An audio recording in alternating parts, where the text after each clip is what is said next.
Hello and welcome to another episode of Current Affairs MCQ. Let's begin with previous day question. Consider the following statements. Statement 1. The transfer of pollen grains from the anther of one plant to the stigma of another different plant is called cross-pollination. Statement 2.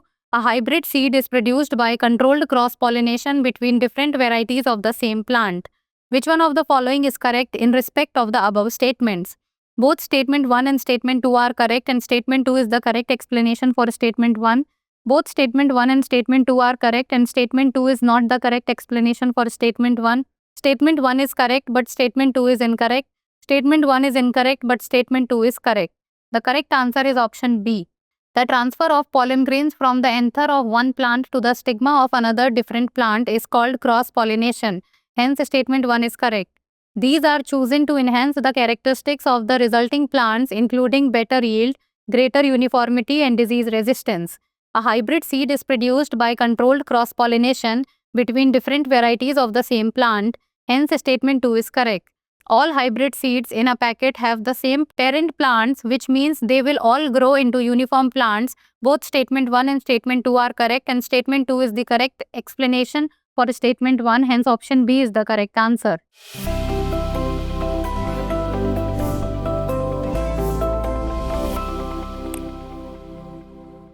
Before moving forward, Drishti IAS Noida Center admissions are open for offline batch of IAS GS Foundation course covering both prelims and mains. English medium batch is starting from 7th of May. Hindi medium batch is starting from 29th of April. For any information, give us a call at 87501 87501. Let's begin with today's session. The Beijing Declaration and Platform for Action often seen in the news is related to environmental protection and sustainability, gender equality and women's empowerment, global economic stability, or international trade regulations. The correct answer is option B. The Beijing Declaration and Platform for Action 1995 was adopted at the 4th World Conference on Women held in Beijing, China in 1995. It is a key blueprint for women's and girls' rights, promoting legal protection, service access, youth engagement, and social change. India is a signatory to the Beijing Declaration and Platform for Action. It identified 12 key areas for urgent action on gender equality and provided strategies for ensuring equal opportunities for all. Hence, option B is the correct answer. Next, consider the following statements. They were large prehistoric canines that went extinct around 13,000 years ago. They were native to southern Canada and the US. They hunted large prey like bison and horses and likely went extinct due to prey depletion and human interference. Which of the following species best matches the above description? Dire wolf, grey wolf, Arctic wolf, or African wild dog? The correct answer is option A. Dire wolf. They were large prehistoric canines that went extinct around 13,000 years ago. Native to southern Canada and the US, they were larger than modern grey wolves, standing 3.5 feet tall, over 6 feet long, and weighing up to 68 kg with likely white coats. They hunted large prey like bison and horses and likely went extinct due to prey depletion and human interference. Hence, option A is the correct answer. Next, regarding the priority sector lending, consider the following statements. It is a RBI mandated requirement for banks to allocate a set portion of their loans to key priority sectors that face credit shortages. India's recently revised PSL guidelines include renewable energy as a designated category. Which of the statements given above is or are correct? 1 only, 2 only, both 1 and 2, neither 1 nor 2. The correct answer is option C. Priority sector lending is a RBI mandated requirement for banks to allocate a set portion of their loans to key priority sectors that face credit shortages but are crucial for inclusive economic growth. Hence, statement 1 is correct. India's recently revised PSL guidelines includes renewable energy as a designated category with no mandated sub-target, providing loans for purposes like solar and biomass-based power generators, windmills, and non-conventional energy-based rural electrification. Hence, statement 2 is correct. PSL mandates a 40% target for all bank loans, with sub-targets mandated only for agriculture 18%, micro-enterprises 7.5%, and weaker sections 12%. Hence, option C is the correct answer. Next, regarding the National Critical Mineral Mission, consider the following statements. The mission will cover all stages including mineral exploration, mining, beneficiation, processing and recovery from end-of-life products. It will adopt a whole-of-government approach working closely with various ministries, public sector undertakings, private companies and research institutions. Its provisions to develop stockpile of critical minerals will ensure that India has sufficient reserves to meet future demands. How many of the statements given above is or are not correct? Only one, only two, all three, none.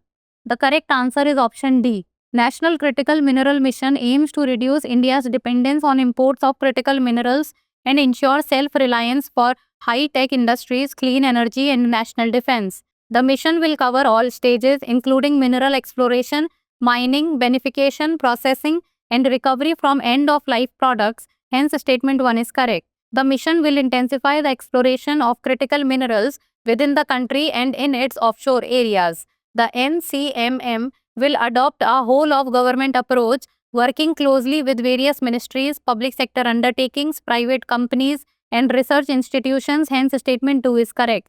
NCMM provisions to develop stockpiles of critical minerals will ensure that India has sufficient reserves to meet future demands. Hence, statement 3 is correct. Hence, option D is the correct answer. Next, the term recession, often seen in the news, is best described as a period of rapid economic growth and expansion, a decline in the economy's total output for at least 2 consecutive quarters with job losses and reduced demand, a time when the stock market experiences unprecedented gains, a sudden increase in inflation causing a rise in the cost of living. The correct answer is option B.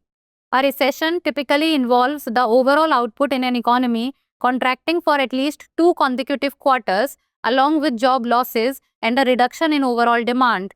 During a recession, businesses often reduce their workforce due to lower demand, leading to higher unemployment rates. As economic uncertainty rises, consumers spend less on goods and services, which further slows down the economy. Hence, option B is the correct answer. Next, which of the following are features of federalism? Division of powers, written constitution, independent judiciary, dual government.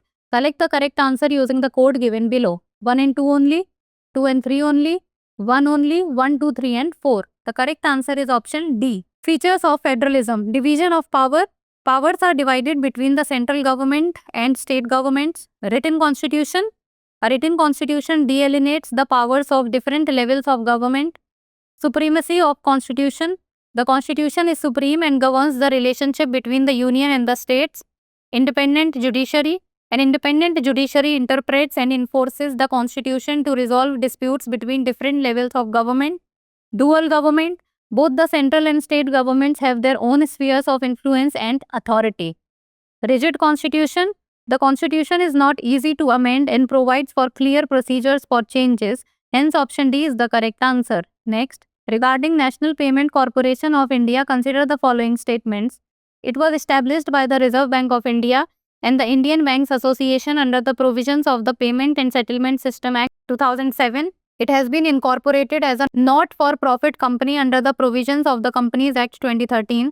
Which of the statements given above is or are correct? 1 only, 2 only, both 1 and 2, neither 1 nor 2. The correct answer is option C. National Payment Corporation of India was established by the Reserve Bank of India and the Indian Banks Association under the provisions of the Payment and Settlement Systems Act 2007. Hence, statement 1 is correct. It has been incorporated as a not-for-profit company under the provisions of Section 25 of the Companies Act 1956, now Section 8 of the Companies Act 2013, to provide infrastructure to the entire banking system in India for physical as well as electronic payment and settlement systems. Hence, statement 2 is correct. Hence, option C is the correct answer. Next, which of the following is or are principles followed in extradition procedures? Principle of dual criminality, provision of fair trial, extradition only for the offense requested, extradition without prima facie evidence requirement. Select the correct answer using the code below. 1 and 2 only, 1, 2 and 3 only, 1, 2, 3 and 4, 1 and 3 only. The correct answer is option B. Principles followed in extradition in procedures. The extradition applies only to such offences which are mentioned in the treaty. Section 2D of the Indian Extradition Act 1962 defines an extradition treaty as a treaty, agreement or arrangement made by India with a foreign state relating to the extradition of fugitive criminals, which extends to and is binding on India. Extradition treaties are traditionally bilateral in character. It applies the principle of dual criminality, which means that the offense sought to be an offense in the national laws of requesting as well as requested country. The requested country must be satisfied that there is a prima facie case made against the offender. The extradition should be made only for the offense for which extradition was requested. The accused must be provided with a fair trial. Hence, option B is the correct answer. Next, consider the following multilateral funds related to climate: Green Climate Fund, Global Environment Facility, Adaptation Fund, Global Resilience Fund. How many of the above funds are not established by the United Nations Framework Convention on Climate Change? Only one, only two, all three, all four. The correct answer is option A. The following funds were created under the United Nations Framework Convention on Climate Change to support developing countries in dealing with climate change challenges. Green Climate Fund. It is a global initiative established under the UNFCCC to support developing countries in reducing greenhouse gas emissions and enhancing their ability to respond to climate change impacts. Global Environment Facility. It is an international partnership that provides financial assistance to developing countries for projects related to biodiversity, climate change, land degradation, and other environmental challenges. Adaptation Fund. It was established under the Kyoto Protocol to support developing countries in adapting to the harmful effects of climate change by financing concrete adaptation projects and programs. The Global Resilience Fund was established in 2020 during the COVID-19 pandemic. The GRF operates independently and is not affiliated with the United Nations Framework Convention on Climate Change or its financial mechanisms. Hence, option A is the correct answer. Next, consider the following statements regarding intercontinental ballistic missiles. ICBMs are primarily designed to carry nuclear warheads. However, they also have the potential to deliver other types of weapons, including chemical or biological warheads. Agni-5 is India's solid-fuel intercontinental ballistic missile with an operational strike range estimated between 7,000 and 10,000 kilometers.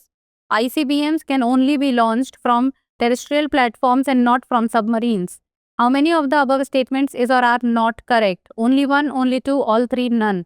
The correct answer is option A. ICBMs are primarily designed for carrying nuclear warheads, but they can also be adapted to deliver other types of weapons like chemical or biological warheads. Hence, statement 1 is correct. Agni-5 is India's solid-fueled intercontinental ballistic missile with an estimated operational strike range of 7,000 to 10,000 kilometers.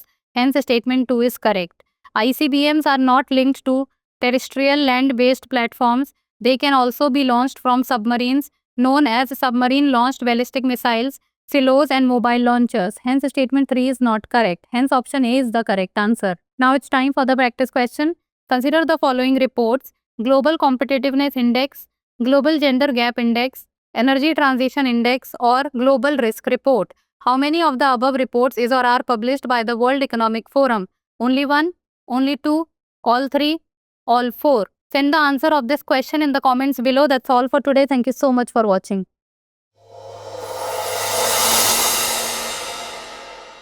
For more informative content, like, share and subscribe, and do not forget to press the bell icon to get the notifications.